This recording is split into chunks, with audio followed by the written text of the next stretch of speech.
I'm baking carrot cake. Actually, what I'm aiming for is just carrot bread because I don't have the other ingredients for the carrot cake.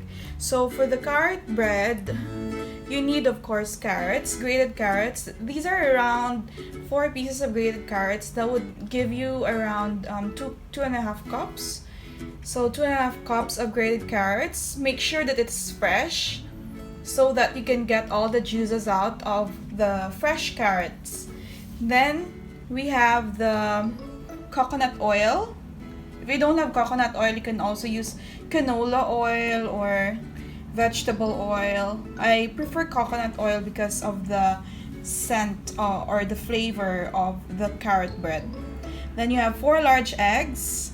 Then we have here this is another one for the flavoring of your carrot bread. In order for it to have that nutty flavor, you can add this because when it caramelizes in the batter, then it will taste better. So this is half a cup of brown sugar, or if you have muscovado sugar, you can use that as well. For Indonesians, probably you can use palm sugar. And this is 1 cup of granulated sugar. So you can use any color of granulated sugar. Usually there's the white granulated sugar, and then there's this brownish color of granulated sugar. I prefer this because that's what I have in my kitchen. Then you have the 1 tablespoon of vanilla.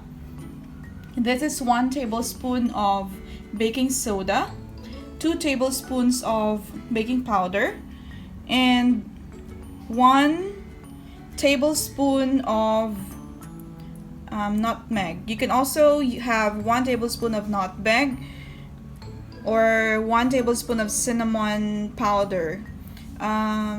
Sometimes I would use half of this, half of nutmeg and half of cinnamon powder. You can use both together, or you can use one of them if you don't have the other one. And then we have our main ingredient, of course, the flour. You need 2.5 cups of flour. For flour, you have to make sure that when you get the flour, it needs to be spooned and leveled. What is spooned and leveled? So, of course, you need to get your spoon. Okay. So that's how you measure your 1 cup of flour. And then I use this to level. There. Okay, so this is 1 cup of flour, spoon and leveled. And for the flour to be airy, you need to use this strainer, the powder strainer, in order for the flour to be airy, and in order for your baked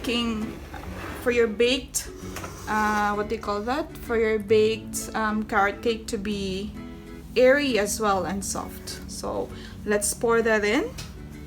So I'm going to start with the dry ingredients. So let me just finish measuring the flour. Okay, so this is the 2nd cup. I need around 2.5 cups of flour. So I don't think this is enough. So let me just pour a bit more.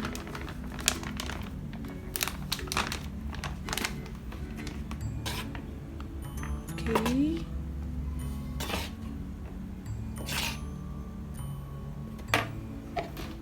Actually, I also use this almost similar ingredients for my banana bread. Oh, I need the half cup. Okay, half cup.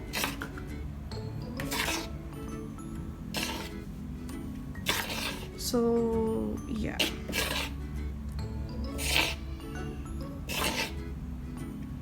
Here.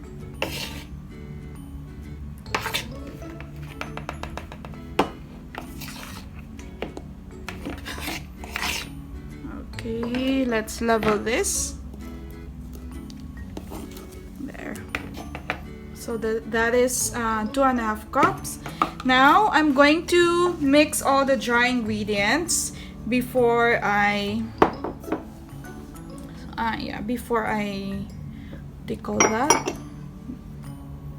So we have to mix all the dry ingredients first before I strain them. So this is how you strain it. It's very quick if you're using the powder strainer, because all you have to do is to do that, and then it's actually quite easy as well, because that way it will avoid unnecessary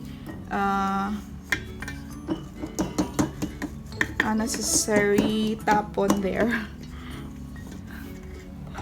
Okay, so let's just do that.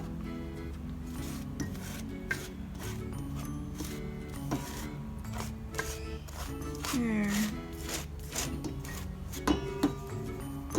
So yeah, we're almost there.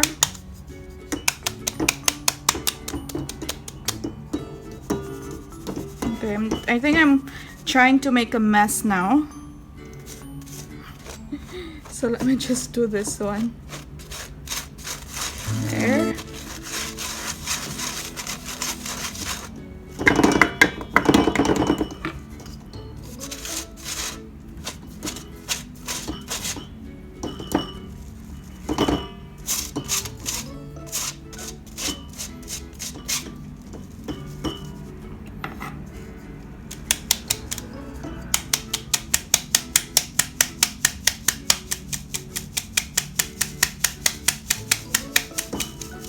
Yeah, I can smell the nutmeg actually.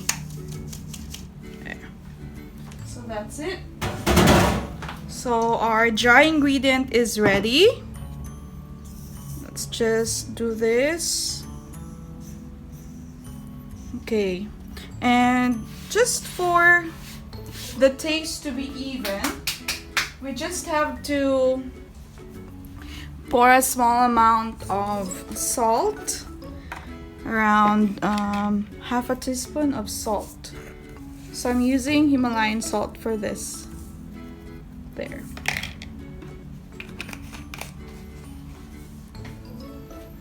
Okay, let's just mix that.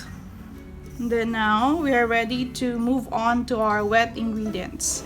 So for our wet ingredients, we need our grated carrots, and then let's pour in this one, the coconut oil. Let's mix it a bit. Okay.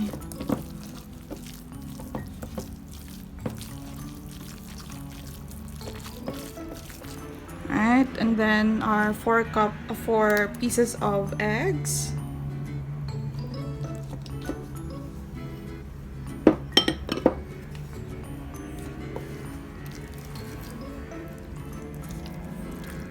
I think it's better if you're going to mix the wet ingredients, that the bowl that you're using is big enough to make sure that you will not make a mess on your table.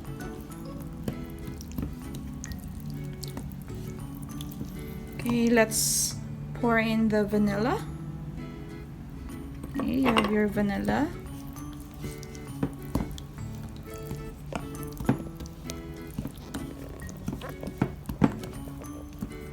Next, we have the granulated sugar. Just have to make sure that you incorporate all the ingredients so that the flavors will be all in. They will be mixed together.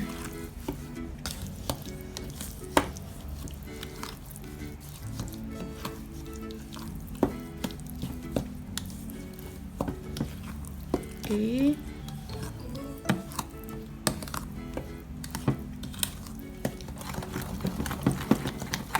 Right. So we're looking for this kind of consistency with our wet ingredients. So now the wet ingredient is ready to be poured into our dry ingredients. So we are going to incorporate both together. So let's just make a well in the middle of the dry ingredients. So there, that's your well over there. And then let's pour in the wet ingredients.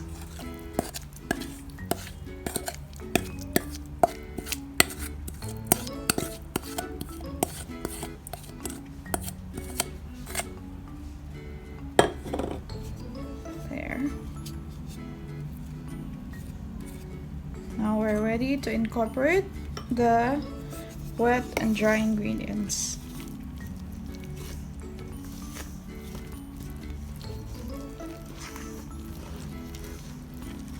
Okay, just make sure that when you are incorporating your wet and dry ingredients, you don't overmix it. So when would you know that you had mixed everything? That is when you don't have this tiny pieces of flour all over your bowl, your mixing bowl. So since I can still see white flour around, I have to mix them and incorporate them very carefully so as not I don't overmix it. There. What happens if you don't incorporate the flour? Well, there's a big possibility that your batter or your cake will taste bitter. Okay, I think I had incorporated everything. Let me just switch to spatula.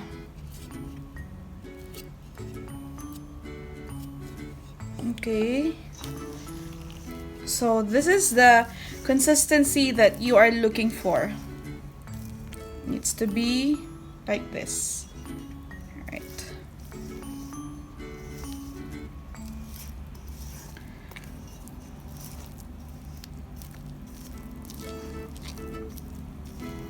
Okay, so that's it. Done. This is the batter that you have to go for when you are making your cake.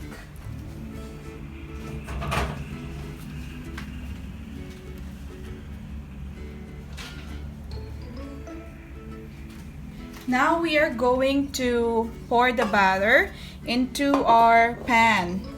For the pan, we have to make sure that the pan is not as dry as this. Okay, so this is a dry pan. How are you going to make sure that it's not dry?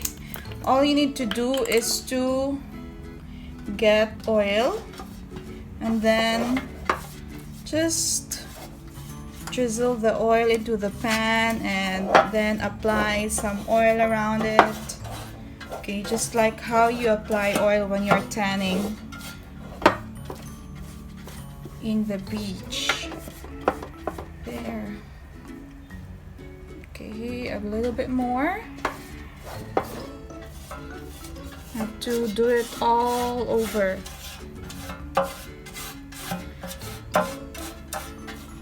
So because this is just a food that we are going to eat at home, I don't have any plans to use my baking sheet, but if ever that you wanted to share it to others, then you need to use baking sheet so it's easy for you to scrape out all the cakes around it. Okay, so I think it's done. The pan is ready. So let me just pour in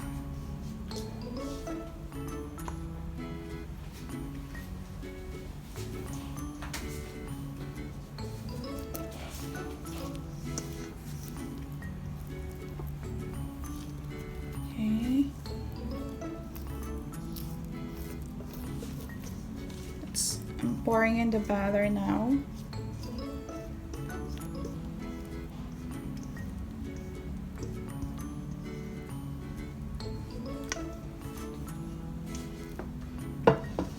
Ah, it smells so good. Okay.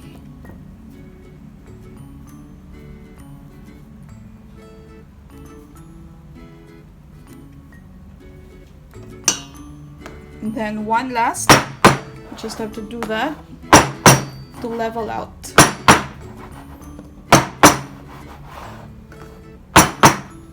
Okay. So this is now ready to be placed into the oven.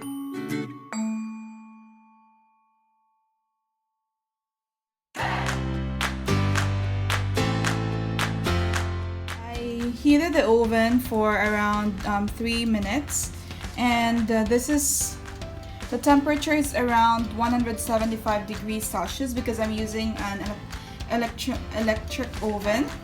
And then I put it in the middle so that the heat will be distributed around the oven, and I timed it for around 50 minutes. So we'll see after. You have to check around 40 minutes if it's good or not. So it's so hot, you have to be careful. By the way, I placed some raisins. If you wanted it to be dried cranberries, you can also do that. Sometimes I use dried cranberries. Or you could also top it with nuts, any choice of nuts that you have. I don't prefer personally to put nuts because I'm allergic to nuts. So there, you can put anything that you wanted to share with a carrot. Okay, so let's close it and let's wait for the magic to happen. This is the carrot bread after around 50 minutes. Okay, before I took it out from the oven, I had to run a stick into the carrot just to make sure that it comes out clean. So once you see that it comes out clean, that's your it's the time that you have to remove it from the oven. So let's just wait for a few minutes until it cools down, and then that we can cut it and have a taste of it. Okay, so the carrot cake has cooled down. Let's see. This is how it looks like in the inside. You can see the tiny bits of carrots.